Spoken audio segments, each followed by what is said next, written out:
नमस्ते बच्चों, Mithila commerce academy में आप सभी का स्वागत है। आज की इस क्लास में हम लोग इनकम टैक्स का मोस्ट इंपॉर्टेंट क्वेश्चन डिस्कस करेंगे, जो कि अभी जो एग्जाम आने वाला है उसमें इंपॉर्टेंट रहेगा। तो आइए चलिए देखते हैं कि कौन कौन सा ऐसा क्वेश्चन है जो आपके एग्जाम के लिए इंपॉर्टेंट रहेगा। जो सबसे पहला क्वेश्चन है वो तो सिंपल सा क्वेश्चन है कि इनकम टैक्स से आप क्या समझते हैं। इनकम टैक्स लगाने के उद्देश्यों की चर्चा करें, मतलब what is the objective of taxes.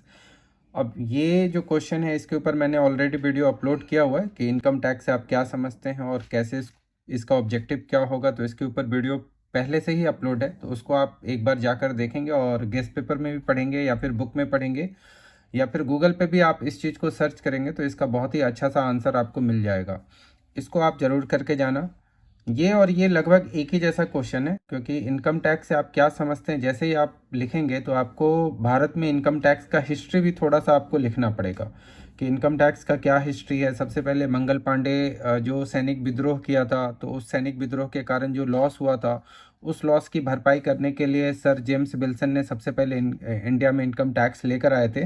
तो ये सब आपको इन क्वेश्चनों में लिखना है। तो क्वेश्चन नंबर 1 और क्वेश्चन नंबर 2 ऑलमोस्ट एक ही जैसा होता है, दोनों का आंसर लगभग एक ही है। तो इसीलिए अगर आप एक ही आंसर बहुत अच्छा सा अगर आप याद कर लेते हैं तो ये दो क्वेश्चन आपका ऑटोमेटिकली कवर हो जाएगा। ये दोनों में से अगर कोई भी क्वेश्चन आएगा तो इसका जो आंसर है वो आपको कम से कम 4 से 5 पन्ने में लिखना जरूरी है। मतलब अगर आप 3 4 पन्ने में लिखेंगे तो आपको मार्क्स नहीं मिलेगा। कम से कम 5 या 6 पन्ना भी हो जाए तो आपको लिखना होगा, बहुत सारी बातों को इसमें आपको लिखना होगा। ठीक है, जैसे इनकम टैक्स क्या होता है, फिर उसके बाद जैसे हमारे इनकम के 5 हेड हैं उसको भी एक्सप्लेन करना होगा।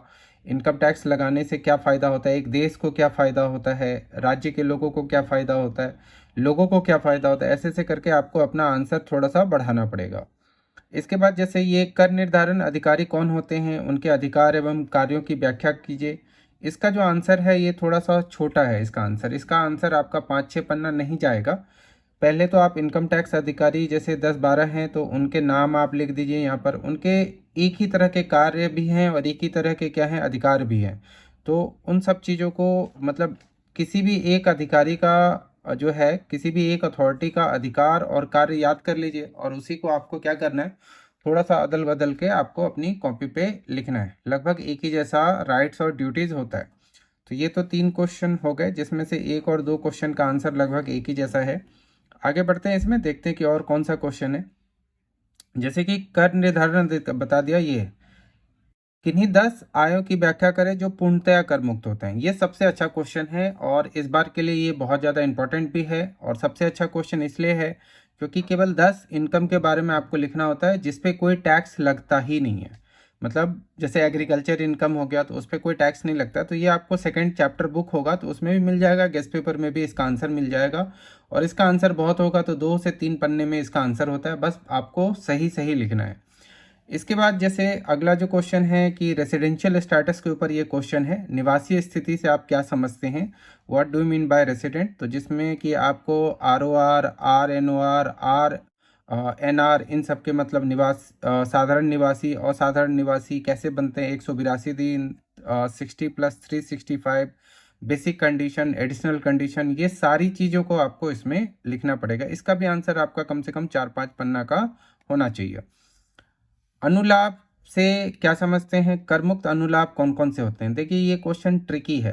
आप ट्रिकी कहने का ये मतलब है कि इसका आंसर बहुत ज़्यादा होगा। अनुलाभ से क्या समझते हैं, ये आंसर तो आसान है, लेकिन कर मुक्त अनुलाभ बहुत सारे होते हैं तो उन सभी चीज़ों को आपको लिखना पड़ेगा।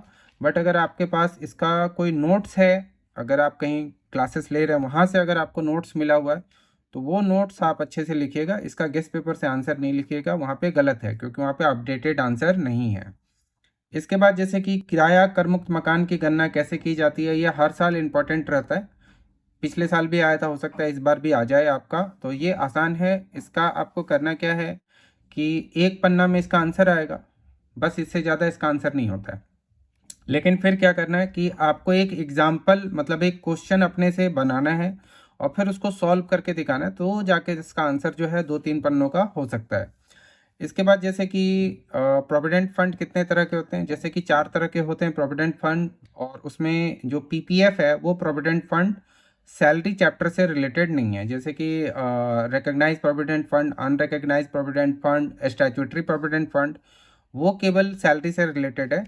तो वो सब होता क्या है, कितना प्रतिशत टैक्सेबल होता है, ये सब आपको इसमें लिखना है। इसका भी आंसर जो है बहुत ज़्यादा नहीं जाएगा, 2-3 पेज का ही जाएगा इसका आंसर। एक व्यक्ति का कर निर्धारण आप कैसे करेंगे, how will you assess the income of an individual. ये थोड़ा सा ऐसा क्वेश्चन है जिसको मैं तो चाहूँगा कि बच्चे ना ही लिखे तो ठीक है, क्योंकि इसमें आपको बहुत सारी बातों को लिखना पड़ेगा और इसका आंसर क्या है नहीं है ये डिपेंड करता है, जो चेक करेगा उसके पास जो आंसर सीट होगा उसी के आधार पे। तो आपका हो सकता है कि आप गेस्ट पेपर से याद करके जाओ, गेस्ट पेपर में थोड़े पुराने आंसर दिए हुए हैं, बुक से इसका आंसर आपको प्रॉपर वे में मिलेगा नहीं। अगर आपने कहीं पे क्लासेस लिया हुआ है या सीए वगैरह कर रहे हैं तो वहाँ पे इसका नोट्स होगा बहुत प्रॉपर वे में, तो वो आप आंसर लिख सकते हैं। वैसे अगर आपके पास ऑप्शन हो तो इसको आप अवॉइड कीजिएगा। मकान संपत्ति से आय की गणना किस प्रकार की जाती है, इसमें जीएबी निकाल कर दिखाना है, एक एग्जाम्पल देना है, कौन कौन से ऐसे घर हैं जो करमुक्त हैं, ये सब इसमें लिखना है। तो बहुत सारी चीज़ें इसमें लिखनी होगी आपको, लगभग हाउस प्रॉपर्टी चैप्टर ही पूरा लिखना पड़ेगा और 1-2 कैलकुलेशंस करके भी दिखाना पड़ेगा कि ग्रॉस एनुअल वैल्यू निकलता कैसे है। तो ये भी क्वेश्चन बहुत ज़्यादा इंपॉर्टेंट है, इसको आप जरूर करके जाइएगा और इसका आंसर भी लिखना आसान है। पूंजी लाभ से आप क्या समझते हैं, बहुत ही आसान सा क्वेश्चन है। यह कितने प्रकार का होता है, कौन कौन से ऐसे पूंजी लाभ हैं जो करमुक्त हैं। इसमें आपको एक सेक्शन 54, 54 सी, ये सब 54 एफ, ये सब आपको यहाँ पर क्या करना है, एक्सप्लेन करना है। कैपिटल गेन 2 तरह के होते हैं, उनको एक्सप्लेन करना है। कैपिटल एसेट्स क्या होता है उसको एक्सप्लेन करना है। तो ये भी आसान सा ही क्वेश्चन है। ये जो क्वेश्चन नंबर 12 है, ये बहुत बार एग्जाम में आया हुआ है कि अन्य साधनों से आय की गणना किस प्रकार की जाती है। इसीलिए जितने भी गेस्ट पेपर हैं या किताबें हैं उसमें इनका आंसर प्रॉपर वे में दिया रहता है, इसको आप जरूर करके जाइए। एक व्यापारी के लाभों की गणना करने में क्या क्या कटौती स्वीकृत होती है, इसका ये अर्थ है कि जब कभी भी एक businessman profit and loss account बनाएगा तो उसके डेबिट साइड में कौन कौन सी चीज़ों को लिख सकता है, ये भी है। तो इसमें आप सिलेक्टेड आंसर याद करके जा सकते हैं, ये भी एक आसान सा ही क्वेश्चन है। क्वेश्चन नंबर 14 जो है वो सबसे ज़्यादा इंपॉर्टेंट है, सबसे ज़्यादा इंपॉर्टेंट है। आपको जीएसटी और वैट, देखिए क्वेश्चन किस तरीके से घुमा के पूछ रहा है। जीएसटी से पूर्व अप्रत्यक्ष कर संरचना क्या थी, इसका ये मतलब हुआ कि जीएसटी के बारे में भी पूछ रहा है और जीएसटी से पहले जो था वो था value added tax, VAT, VAT के बारे में भी पूछ रहा है। तो यहाँ पर आपको जीएसटी और वैट दोनों में क्या अंतर था वो भी लिखना पड़ेगा, वाई इट इज़ रिमूव्ड, और वैट की क्या कमियां थी, वैल्यू एडेड टैक्स की क्या कमी थी वो भी आपको लिखना पड़ेगा। इसका ये मतलब हुआ कि जीएसटी और वैट दोनों के ऊपर जो भी क्वेश्चंस है उसको जरूर करके जाइए, ये तो आना ही है, ये क्वेश्चन आना ही है। जीएसटी और वैट के ऊपर जो है क्वेश्चन आना ही है, तो ये तो कंफर्म क्वेश्चन है, ठीक है ना, कि ये क्या है, जीएसटी की क्या विशेषताएं हैं, जीएसटी आने से भारत में कैसे करके बदलाव आया, ये सब चीज़ें आप पढ़ के जाइए, ये आएगा ही आएगा क्वेश्चन। कभी कभी शॉर्ट नोट्स भी आते हैं, लेकिन मिला जुला कर जो शॉर्ट नोट्स आते हैं वो ज़्यादातर यही आते हैं कि दिखावटी लेन देन क्या होता है, टैक्स फ्री परक्विजिट्स क्या हैं, और मानी गई आय किसे कहते हैं।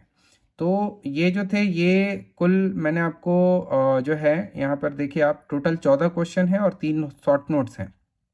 ये सभी इस बार के एग्जाम के लिए थ्योरेटिकली इंपॉर्टेंट रहेगा, थ्योरेटिकली बहुत ज़्यादा इंपॉर्टेंट रहेगा। ये सभी क्वेश्चन को आप जरूर करके जाइए, अभी समय भी है, आप आसानी से कर भी सकते हैं। तो इतना आज की क्लास में हम लोग डिस्कस करते हैं, और प्रैक्टिकल क्वेश्चंस क्या आएगा उसके ऊपर भी देखते हैं, वीडियो बनाते हैं और उसको भी आपको जो है एक्सप्लेन करके मैं बता दूंगा कि कौन कौन से ऐसा होता है। तब तक आप इन क्वेश्चंस के आंसर को इकट्ठा कीजिए।